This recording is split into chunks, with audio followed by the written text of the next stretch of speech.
अस्सलाम वालेकुम। I hope कि आप सब खैरियत से होंगे। इस वीडियो में हम देखेंगे कि हम किस तरह विंडोज़ 11 या विंडोज़ 10 में एक वर्चुअल मशीन क्रिएट कर सकते हैं और उसको कॉन्फ़िगर कर सकते हैं यूज़िंग विंडोज़ हाइपर-वी। अब वर्चुअल मशीन हम क्यों बना रहे हैं? ये वीडियोज़ मैं आपके लिए एक सीरीज़ बना रहा हूँ, चंद वीडियोज़ की। इस प्लेलिस्ट में आपको इन द फ्यूचर हम ये देखेंगे कि हम n8n किस तरह फ्री में सेल्फ होस्ट करके फॉरएवर यूज़ कर सकते हैं। तो n8n को फ्री में यूज़ करने के लिए, सेल्फ होस्ट करने के लिए आपको एक मशीन चाहिए, कंप्यूटर चाहिए और उसके ऊपर आपको एक लिनक्स का सर्वर चाहिए। तो before we get to how to use n8n for free, हमारे लिए प्री रिक्विजिट्स हैं कि हमारे पास एक कंप्यूटर वर्चुअल और फिजिकल सेटअप हुआ हुआ हो और उस पे यूबंटू सर्वर इंस्टॉल हुआ हुआ हो या कोई और दूसरा लिनक्स सर्वर इंस्टॉल हुआ हो। तो इसलिए इस पहली वीडियो में हम देखेंगे कि हम वर्चुअल मशीन्स कैसे क्रिएट कर सकते हैं, क्योंकि वर्चुअल मशीन्स के लिए आपको आसानी रहती है, आपको फिजिकल हार्डवेयर ख़रीदना नहीं पड़ता। आप अपनी एग्जिस्टिंग किसी मशीन पे, किसी कंप्यूटर पे आप एक वर्चुअल मशीन बना के उस पे कोई भी ऑपरेटिंग सिस्टम इंस्टॉल करके अपना काम कर सकते हैं। तो without further ado, let's move on to the screen और देखते हैं कि हम विंडोज़ 11 या 10 में किस तरह एक वर्चुअल मशीन क्रिएट कर सकते हैं। सबसे पहले आप विंडोज़ की प्रेस करें और यहाँ पर टाइप करें हाइपर-वी। हाइपर-वी आप टाइप करेंगे या सर्च करेंगे तो आपके पास यहाँ पर हाइपर-वी मैनेजर शो होगा। इस पे क्लिक करें। इस पे आप क्लिक करेंगे तो आपके पास विंडोज़ हाइपर-वी मैनेजर ओपन हो जाएगा। आप ये टॉप लेफ्ट में देखें, हाइपर-वी मैनेजर। इस हाइपर-वी मैनेजर के अंदर हम वर्चुअल मशीन्स क्रिएट कर सकते हैं। अब यहाँ पर आप देखें लेफ्ट साइड पर हाइपर-वी मैनेजर के अंडर नोबॉडी लिस्टेड है। अब ये नोबॉडी क्या है? ये मेरे कंप्यूटर का नेम है। तो यहाँ पर ये एज़ अ होस्ट लिस्टेड है कि ये एक हार्डवेयर होस्ट है, जिसके अंदर आप वर्चुअल मशीन्स क्रिएट कर सकते हैं। यहाँ पर सेंटर में आप देखिए वर्चुअल मशीन्स, यहाँ पर जितनी वर्चुअल मशीन्स आपने क्रिएट की होंगी, यहाँ पर वो सारी यहाँ पर लिस्ट हो रही होंगी। और नीचे यहाँ पर चेक पॉइंट्स में उन सब के चेक पॉइंट्स जो भी होंगे, जिस मशीन को आप सेलेक्ट करेंगे उसके जो चेक पॉइंट्स हैं वो यहाँ पर शो हो रहे होंगे। एंड देन उसके नीचे यहाँ पर जो डिटेल्स वाला सेक्शन है, इसके अंदर जो भी मशीन आप सेलेक्ट करेंगे ऊपर से, यहाँ पर उसकी डिटेल्स आ रही होंगी कि वो कब बनी, क्रिएटेड, उसका डेट और टाइम, क्लस्टर्ड है या नहीं है, उसका कॉन्फ़िगरेशन वर्ज़न, जनरेशन और अगर कोई नोट्स आपने उसमें लिखे हैं तो वो। तो यहाँ पर इसकी 3 टैब्स हैं, समरी, देन यहाँ पर आप मेमोरी में उसकी मेमोरी यूसेज देख सकते हैं, उसकी एलोकेटेड मेमोरी कितनी है, स्टार्टअप मेमोरी कितनी है और डायनामिक मेमोरी इनेबल्ड है या नहीं, सारी मेमोरी की डिटेल्स देख सकते हैं। और फिर उसके बाद आप यहाँ पर नेटवर्किंग की डिटेल्स भी देख सकते हैं। और यहाँ पर राइट साइड पर आपके पास एक्शंस का पेन है। यहाँ पर वो एक्शंस लिस्टेड हैं जो आप हाइपर-वी मैनेजर में परफॉर्म कर सकते हैं, ईदर कोई न्यू मशीन बनाने के लिए या कोई एग्जिस्टिंग मशीन है उसको कॉन्फ़िगर करने के लिए। तो ये एक ब्रीफ ओवरव्यू था हाइपर-वी मैनेजर का। अब हम देखते हैं कि यहाँ पर हम अपने एक वर्चुअल मशीन कैसे क्रिएट करेंगे।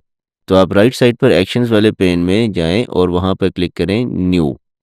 न्यू पे क्लिक करेंगे तो इसके बाद आपके पास 3 ऑप्शंस हैं, वर्चुअल मशीन, हार्ड डिस्क या फ्लॉपी डिस्क। हम क्लिक करेंगे वर्चुअल मशीन पे। जैसे ही हम वर्चुअल मशीन पे क्लिक करेंगे तो हमारे पास ये विंडो ओपन हो जाएगी न्यू वर्चुअल मशीन विज़िट की।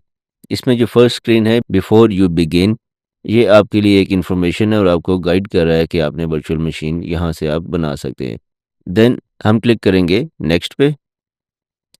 अब इस स्क्रीन पर यहाँ आ रहा है स्पेसिफाई नेम एंड लोकेशन। सबसे पहले आपने यहाँ पर अपनी वर्चुअल मशीन का नेम देना है। तो चूंकि हम यहाँ पर एक लिनक्स का सर्वर इंस्टॉल करना चाहते हैं और स्पेसिफिकली यूबंटू का सर्वर इंस्टॉल करना चाहते हैं, तो यहाँ पर मैं इसका नाम दे देता हूँ यूबंटू एलटीएस सर्वर। अब उसके बाद आप देखें आपके पास ऑप्शन है store the virtual machine in a different location. By default जो आपकी वर्चुअल मशीन्स होती हैं वो स्टोर होती हैं इस लोकेशन पे, C program data, Microsoft, Windows and Hyper V. इस फ़ोल्डर के अंदर आपकी virtual machines by default store होती हैं।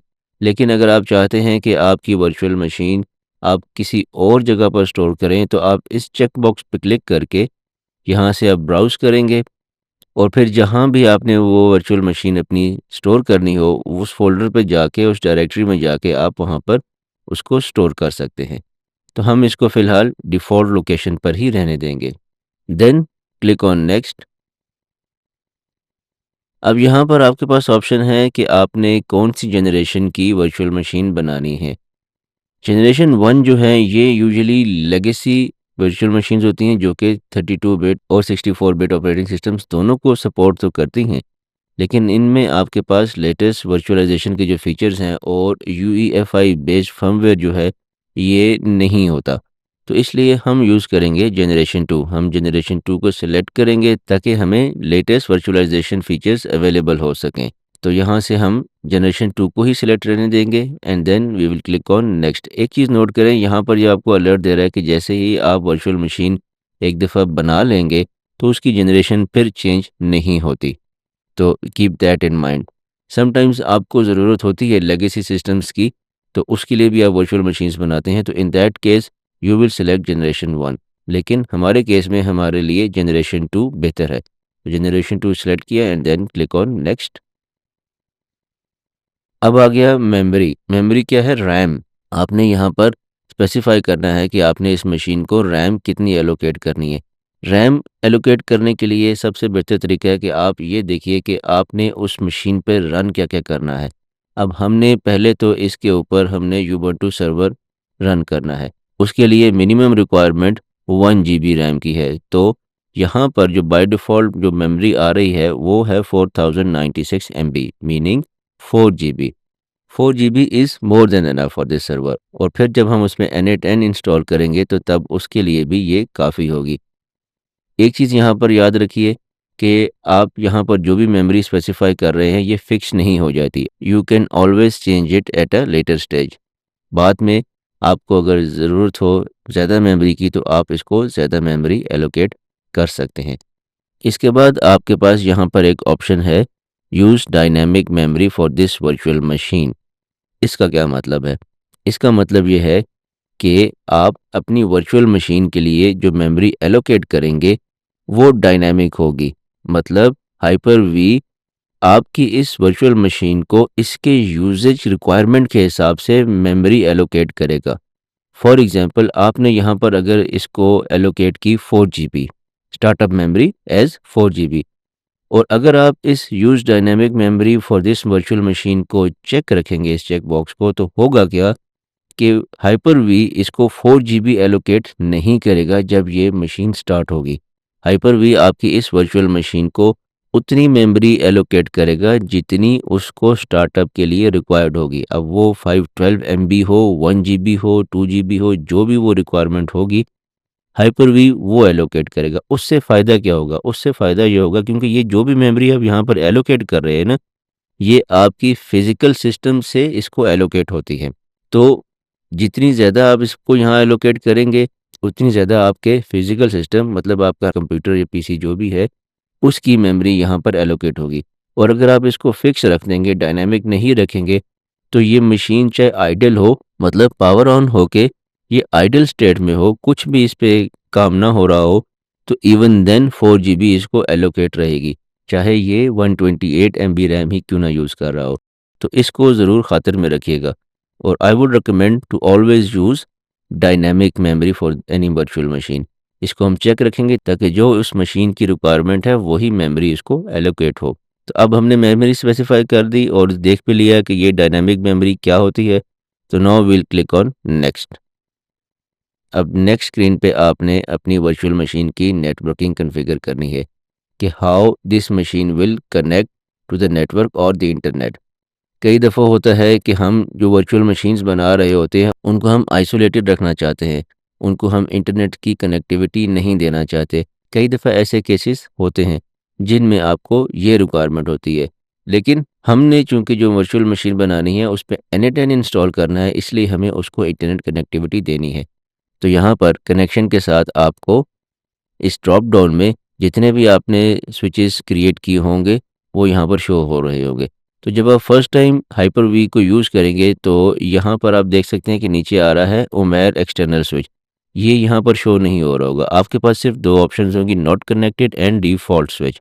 तो फॉर द टाइम बीइंग यहाँ पर हम इसको या तो रखेंगे नॉट कनेक्टेड या फिर डिफ़ॉल्ट स्विच। उसकी वजह ये है कि ये स्विच तो मैंने क्रिएट किया हुआ है, लेकिन आपको भी मुझे बताना है कि ये हम स्विच किस तरह क्रिएट कर सकते हैं सो दैट कि आपकी इस वर्चुअल मशीन को इंटरनेट कनेक्टिविटी आपके लोकल नेटवर्क के थ्रू मिल जाए। तो फॉर द टाइम बीइंग हम इसको डिफ़ॉल्ट स्विच पे रखते हैं and then click on next. अब यहाँ पर आपने हार्ड डिस्क स्पेसिफ़ाई करनी है।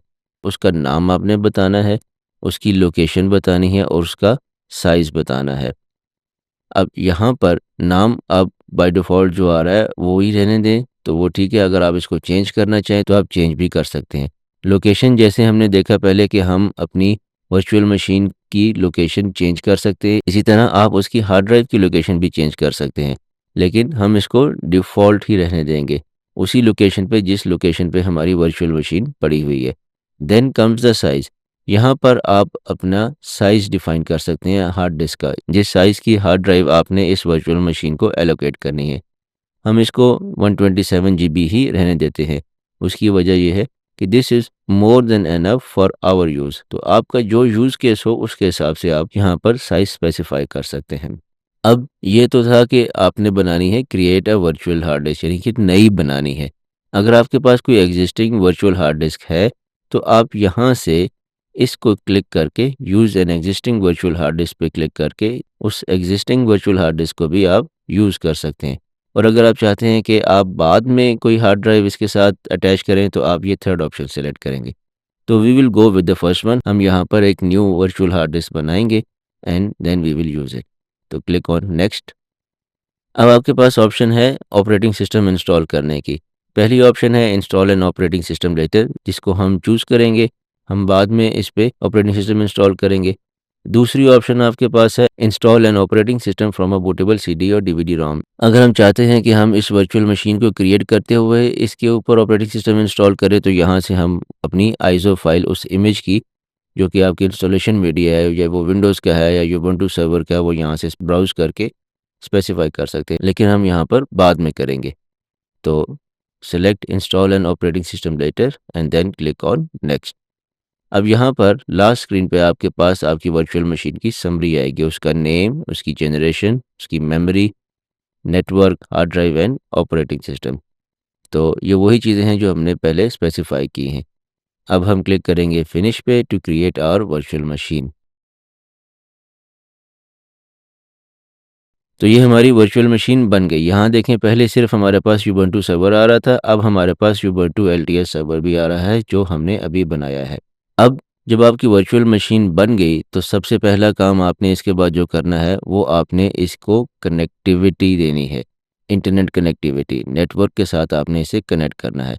तो उसके लिए हम क्या करेंगे, उसके लिए हमें सबसे पहले एक वर्चुअल स्विच क्रिएट करना है, एन एक्सटर्नल वर्चुअल स्विच। तो वर्चुअल स्विच क्रिएट करने के लिए हम क्या करेंगे, राइट साइड पे जो एक्शंस का पैनल है इसमें आएंगे and then we will click on virtual switch manager. इस पे क्लिक करें। इस पे जब आप क्लिक करेंगे तो आपके पास यहाँ पे लेफ़्ट साइड में जो एक्जिस्टिंग वर्चुअल स्विचेस हैं वो यहाँ पर लिस्ट हो रहे होंगे, और साथ ही आपके पास एक ऑप्शन आ रही होगी new virtual network switch. Let me zoom in. यहाँ पर देखें, ये हमारे पास डिफ़ॉल्ट स्विच है और ये एक एक्सटर्नल स्विच है जो कि एक्जिस्टिंग है, जो मैंने क्रिएट किया हुआ है पहले से। और पहली ऑप्शन आपके पास यहाँ आ रही है न्यू वर्चुअल नेटवर्क स्विच। जब हम इसको सेलेक्ट करेंगे तो हमारे पास राइट साइड पे 3 ऑप्शंस आएंगी, एक्सटर्नल, इंटरनल या प्राइवेट। ये टाइप्स ऑफ वर्चुअल स्विचेस हैं कि किस टाइप का आपने बनाना है। एक्सटर्नल वर्चुअल स्विच वो होता है जो कि आपके फिजिकल नेटवर्क के साथ अटैच होके आपकी इस वर्चुअल मशीन को आपके फिजिकल नेटवर्क की एक्सेस देता है। मतलब आपका जो फिजिकल राउटर लगा हुआ है आपके घर में या ऑफिस में, ये एक्सटर्नल स्विच आपकी इस वर्चुअल मशीन को उसके साथ कनेक्ट कर देता है। Then we have internal. ये इंटरनल स्विच वो है जो कि आपका सिर्फ जो आपस में, फॉर एग्जांपल अभी हमारे पास 2 वर्चुअल मशीन्स हैं, आपके पास ज़्यादा भी हो सकती हैं। तो ये जो इंटरनल वर्चुअल स्विच है ये सिर्फ इन मशीन्स को, इन वर्चुअल मशीन्स को, ये लेफ़्ट साइड पे जो आपके पास लिस्टेड हैं, इन वर्चुअल मशीन्स को कनेक्ट करने के लिए आपस में सिर्फ ये यूज़ होता है। तो अगर आपकी कोई इस तरह की रिक्वायरमेंट हो कि आपने एक इंटरनल नेटवर्क बनाना है वर्चुअल मशीन्स का, तो then you will use this internal type of switch. Then we have the private.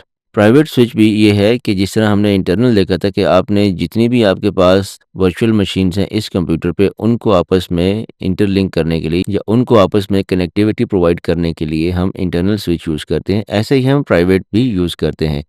लेकिन इंटरनल और प्राइवेट में डिफरेंस क्या है कि इंटरनल जो स्विच है उसमें जो आपकी वर्चुअल मशीन्स हैं वो आपस में भी कनेक्टेड होती हैं, उनकी नेटवर्किंग आपस में भी होती है और वो आपका होस्ट सिस्टम जो है उसके साथ भी कनेक्टेड होती हैं।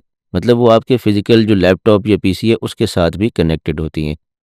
लेकिन जो प्राइवेट है उसमें वो सिर्फ आपस में उनकी कनेक्टिविटी होती है, वो आपके होस्ट के साथ कनेक्ट नहीं करती। अब उससे क्या होता है कि जो आपकी अगर होस्ट के अलावा जो वर्चुअल मशीन्स हैं उनके साथ इनकी कनेक्टिविटी नहीं होगी, ये सिर्फ आपस में इसी होस्ट के ऊपर जो वर्चुअल मशीन्स हैं उसके लिए होंगी। तो हमें चूँकि इंटरनेट कनेक्टिविटी चाहिए अपने यूबंटू सर्वर के लिए तो हम यूज़ करेंगे एक्सटर्नल। तो एक्सटर्नल को हमने सेलेक्ट किया और फिर हम क्लिक करेंगे क्रिएट वर्चुअल स्विच पे। तो जैसे ही हम इस पे क्लिक करेंगे क्रिएट वर्चुअल स्विच पे, हमारे पास यहाँ पर कुछ ऑप्शंस आ जाएँगी। पहली ऑप्शन है हमारे पास नेम, यहाँ पर आपने अपने वर्चुअल स्विच को नेम देना है। तो लेट्स सपोज़ मैं इसे कह देता हूँ लैब स्विच। फिर इसके बाद यहाँ पर आपने कोई नोट्स देने हो तो यहाँ पर आप अपने नोट्स भी दे सकते हैं। उसके बाद यहाँ पर कनेक्शन टाइप में जो है एक्सटर्नल नेटवर्क आपने चूज़ करना है। इंटरनल और प्राइवेट मैंने आपको ऑलरेडी बता दिया कि वो स्विच या वो टाइप्स किस तरह की होती हैं, वो क्या करती हैं। हमें एक्सटर्नल चाहिए, हम यहाँ पे एक्सटर्नल को चेक करेंगे, इस रेडियो बटन को हम सिलेक्ट करने देंगे। अब यहाँ पर आपके पास जितने भी आपके लैपटॉप या फिज़िकल कंप्यूटर या होस्ट पे जो भी नेटवर्क कार्ड्स या नेटवर्क एडेप्टर्स अवेलेबल है वो यहाँ पर लिस्ट हो रहे होंगे। राइट, अब यहाँ पर मेरे पास 3 आ रहे हैं, एक वायरलेस है वाईफ़ाई, दूसरा ईथरनेट है जिसको केबल के साथ आप कनेक्ट करते हैं और तीसरा यूएसबी के साथ। तो मैं इसको वाईफ़ाई के साथ कनेक्ट करूँगा। अब यहाँ से आप स्पेसिफ़ाई ये कर रहे हैं कि आपके इस स्विच को किस नेटवर्क एडेप्टर के साथ कनेक्ट करना है। तो यहाँ से हमने वाईफ़ाई वाला यूज़ किया। अब ये जो आपके पास ऑप्शन है allow management operating system to share this network adapter, इसको आपने ज़रूर चेक करना है। इसको अगर आप चेक नहीं करेंगे तो आपके पास इश्यूज़ आएँगे। इन सिंपल टर्म्स आप कनेक्ट नहीं कर सकेंगे, आपको इश्यूज़ आएँगे इंटरनेट कनेक्टिविटी में और लोकल नेटवर्क कनेक्टिविटी में। So keep this checked. ये करने के बाद हम क्लिक करेंगे अप्लाई पे। आपके पास यहाँ पर वार्निंग आएगी कि पेंडिंग चेंजेस में डिसरप्ट योर नेटवर्क कनेक्टिविटी, तो इस पे हम येस करेंगे। नीचे आपसे पूछ रहा है do you want to continue, तो yes we do want to continue, तो क्लिक ऑन येस।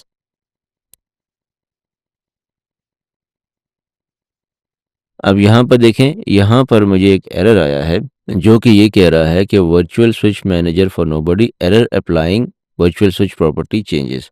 और वो क्या कह रहा है कि जी failed while adding virtual ethernet switch connection, why, because यहाँ पर आप देखें the requested resource is in use. ये इसलिए दे रहा है कि आप यहाँ पर देखें मेरे पास ऑलरेडी जो मैंने यहाँ पर स्पेसिफाई किया था ये वायरलेस वाला। अब ये वायरलेस वाला जो है मैंने ऑलरेडी इस स्विच के साथ बाइंड किया हुआ है, उमेर एक्सटर्नल स्विच। तो आपके केस में ये एरर नहीं आएगा क्योंकि आप फर्स्ट टाइम स्विच क्रिएट कर रहे हैं। तो मेरे केस में इसलिए आया है कि मैंने ऑलरेडी इसको बाइंड किया हुआ है उमेर एक्सटर्नल स्विच के साथ। तो लेट्स से मैं इसको करता हूँ उमेर एक्सटर्नल स्विच, इसको मैं यहाँ से चेंज कर देता हूँ ईथरनेट पे, अप्लाई करता हूँ। अब ये चेंजेस अप्लाई कर रहा है। अब आप देखिए हमारे पास ये जो मेरा एग्जिस्टिंग स्विच था उमेर एक्सटर्नल स्विच, उसका एक्सटर्नल नेटवर्क का जो मेरा अडेप्टर है मेरे लैपटॉप पे वो चेंज हो चुका है। वो आ गया है हमारे पास ईथरनेट वाला। और यहाँ पर जो हमने अभी लैब स्विच क्रिएट किया है वो सक्सेसफुली हमारे वाईफाई अडेप्टर के साथ कनेक्ट हो गया है। तो इस तरह हमारा वर्चुअल स्विच क्रिएट हो गया।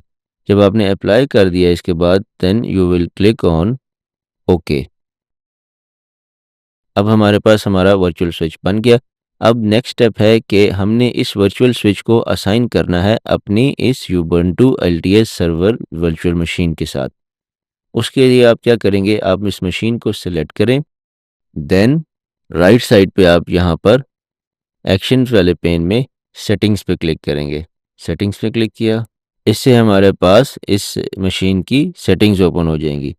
अब यहाँ पर आपने क्या करना है, ये लेफ़्ट साइड पर नेटवर्क एडेप्टर पे हमने क्लिक करना है और यहाँ पर जो वर्चुअल स्विच के नीचे ड्रॉप डाउन है, इसमें आप देखें हमारे पास अब ये हमारा न्यू स्विच भी लिस्टेड है, लैब स्विच।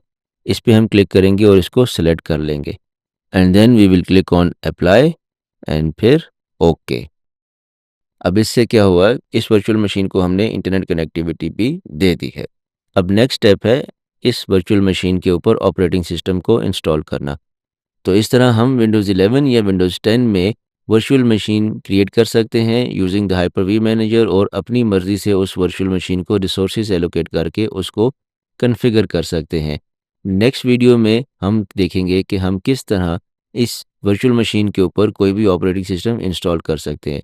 तो आई होप ये वीडियो आपके लिए यूज़फुल होगी और अगर ये वीडियो आपको अच्छी लगी हो तो इसको काइंडली लाइक भी कीजिए और दूसरों के साथ भी शेयर कीजिए ताकि दूसरे लोग भी इससे फ़ायदा उठा सकें।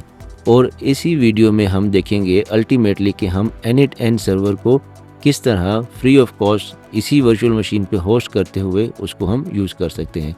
तो अंटिल द नेक्स्ट वीडियो अपना बहुत ख्याल रखिएगा। Take care. अस्सलाम वालेकुम।